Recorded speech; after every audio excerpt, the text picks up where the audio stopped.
You need the easiest quick lesson in perfect steaks?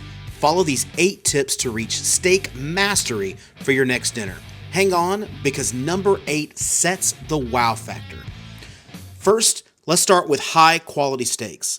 I'm starting with a black hide Angus upper choice New York strip from Braveheart.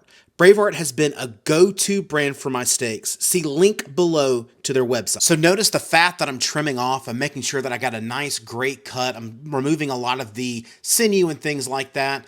We got a couple items here you'll see on the screen, but the big thing here and our big tip is making sure that that steak has gotten to room temperature.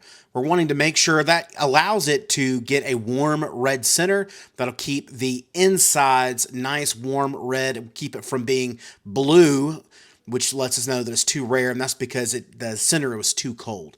So moving over to a crazy hot skillet, sexy sounds, ready to go.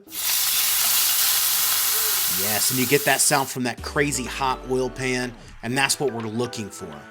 So you'll see my footsteps of me walking around. I am getting a nice crust on this. Don't feel like you've got to rush this. So pop it over. See that crust? That's exactly what we are looking for. So yes, be patient. This is probably the most important piece of the steak game. Flip it over. This is a New York strip, so there is that fat that goes up the side of the New York strip. I like to get that super crispy. That's like nature's bubble gum. I really like that part of the New York strip. And that's one of the reasons why I chose this cut. I'm going to sit on the other side as well. Again, we're wanting to get an even cooking on all sides of the New York strip. Now, oil's getting a little bit to smoke point. We got to be super careful.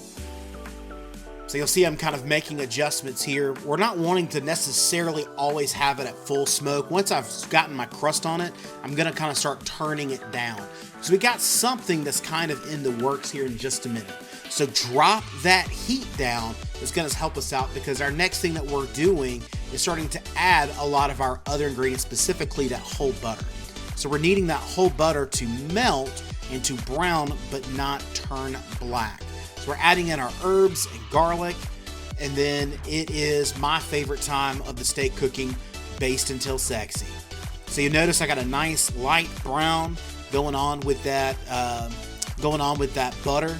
See that nice nutty topping that's going onto it, and that's because again we've dropped that temperature down to about halfway compared to wide open, and we're just continuing to baste it over. And this is kind of seems excessive, but trust me, the flavor profile is worth it. Brown butter is nice. Brown butter is bad. So take your time. Make sure you're regulating that temperature. Make sure that butter is staying good. If you see that it's getting too hot, you can add a cold piece of butter in there, and then I'll kind of drop that temperature down a little bit. So I am going to flip it over. New York strips are notorious, takes just a little bit longer. If you're doing a ribeye, you wouldn't necessarily have to flip it over, but this is a denser New York strip, so I know I got to flip it over for a second. So I'm adding it over onto our cutting board. We're going to add a little bit of that brown butter right on top. Again, it's got that garlic and that herbs to it, and I'm just going to let it sit there. Be patient. Again, do not touch, do not poke it, do not slice it. Don't let anybody look at it. Time equals juiciness. Inside of that is a whole bunch of juices that are moving around. They need to distribute themselves. So my favorite thing to do is to cut my steaks on a diagonal. And what this does is, one, it makes for a great presentation. Two, as a chef, it's allowed me to see the temperature of the steak before it goes out to a plate. And then it also makes it easier dining experience for those who are eating. So giving it some quick slices down.